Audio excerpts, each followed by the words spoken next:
Yo, it's your boy Casual Real with the Silent A podcast. And man, we back with another one and a quick one at that. Yo, hit that like button, subscribe. We appreciate all the love. We're growing quick. And as always, hit that comment section. Let us know what you think as we get into this one.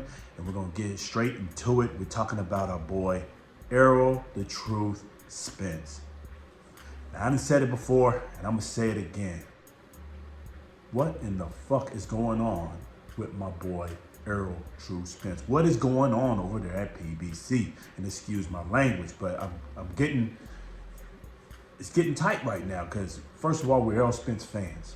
Love Errol Spence, love everything he's done in the sport, the way he's come back from his car accident to continue to fight, continue to take on the big names, challenge himself, be a true champion, and make the big fights happen. Even though he lost his last big fight with Terrence Bud Crawford.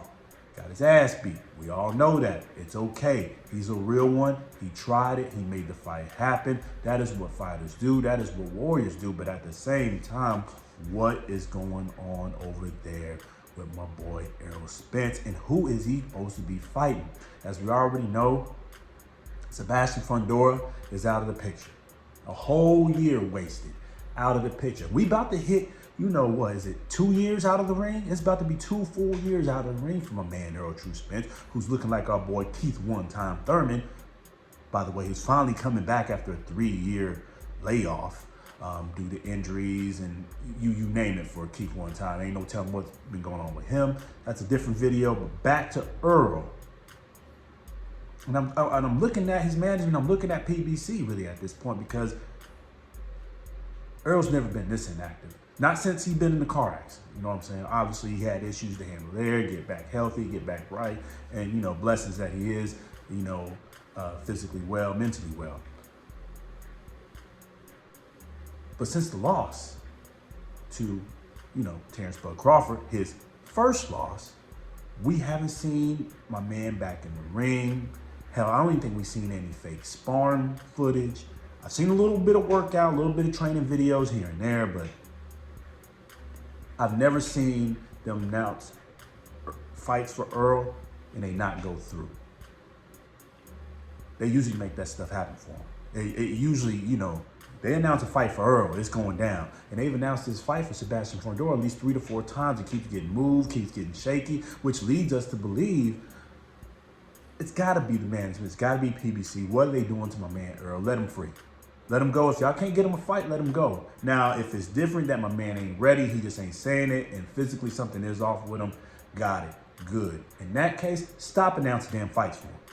Just let my man rest. Don't announce nothing for him. Don't keep him in the papers, nothing, because what it does, it makes him look bad. It makes him look like either A, he's getting out of these fights, y'all trying to hold him out because, Terrence Crawford won, came over to y'all's label, came over to y'all's platform, beat your mans, and ran off with the money after y'all talk mad shit about him for over 5 years or so, 5-6 years. Came over there, took your bread, joined your label real quick, ran out, got undisputed, moved up to 154, keep doing this thing. It's looking bad. What is going on with my man Errol Spence? Now, rumor has it he is going to come back. It'll be later this summer. Against who, though? Who? Sebastian Fundora's gone. None of the world organizations up there are messing with Errol to come up there, especially after the loss. He hasn't fought in over damn near 2 years it's about to be. So in respect that, I finally respect that part because, the boxing organizations as they can be are shady, shiesty, and usually show favor to those who are famous and put them in a platform, put them in the rankings that they did not deserve, especially when they're moving up. The only one I can respect in that case, I believe it's the WBO that has a long-standing rule where the champion at the lower weight or a different weight can automatically challenge. They've always stood by that. That's how Terrence was able to move up and challenge multiple times in his era because he was always in WBO. But outside of that, they're usually shady and usually go for the popular fighter. But right now, they're not messing with Errol. They're not doing anything for him. In this case, the challenge, I believe that was the WBA in this case that wanted him to get down. And I'm just confused. Not even a tune-up fight, nothing at all. So not to belabor on that too long, it's it's got to be clear something's going wrong with the PBC, because as you heard, Keith One Time Thurman's coming back, right? Keith One Time Thurman is fighting in Australia. Clearly not on the PBC, but he was a PBC foundational member, charter member if you wanted to be. He was always the one that they put up high. He brought in them the initial rankings when they had the free fights on TV, him and Sean Porter.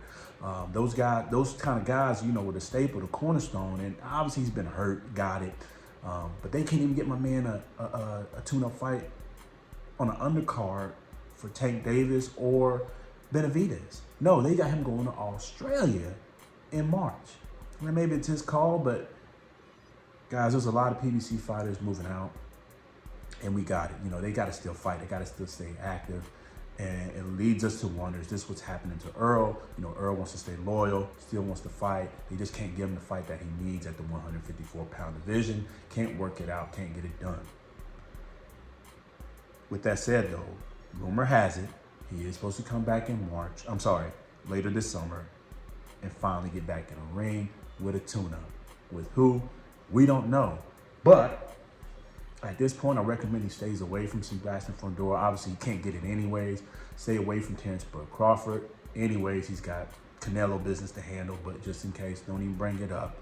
I would stay away from Madrimov. I would stay away from... I'll stay away from Ortiz.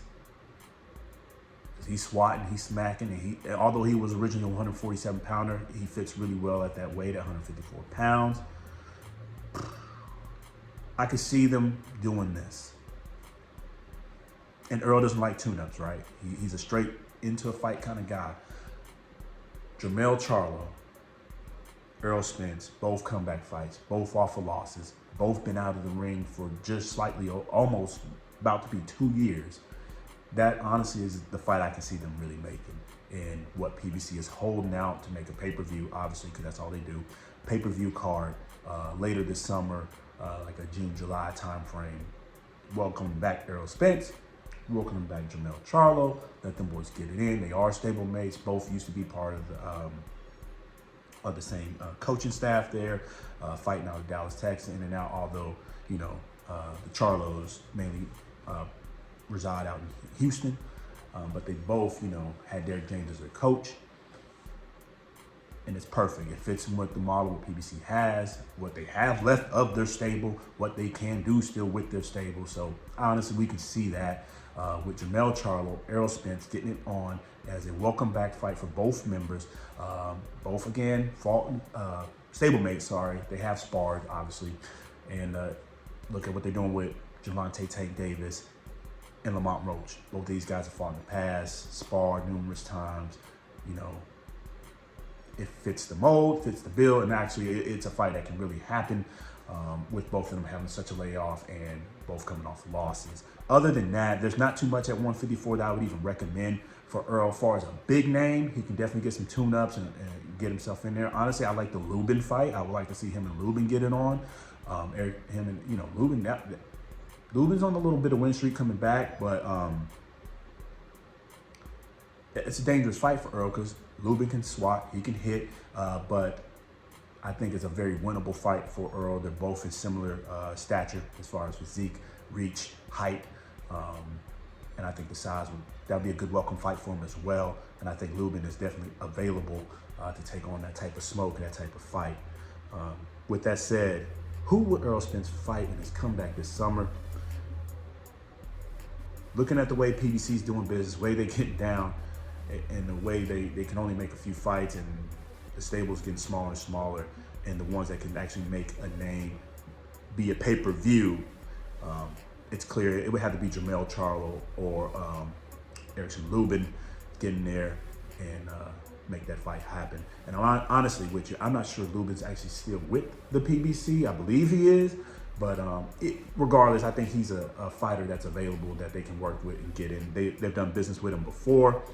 And those are honestly the two reasonable, achievable fights for Earl, assuming he's ready, assuming he's physically okay and mentally okay to get back in that ring. That's what we see here for him on the Sign on 8 podcast. Anyways, we talked too long on it. It's Errol Spence versus who? The Dallas native. Get back in there in that ring, my boy. We appreciate everything you have done for the sport. Wish to see you back in there. But either way, we talked too long on this. Yo, let us know what you think. Hit that comment section, subscribe, hit that like button. Let us continue to grow, man. It's your boy Casual Real with the Silent A podcast. Until the next time, peace.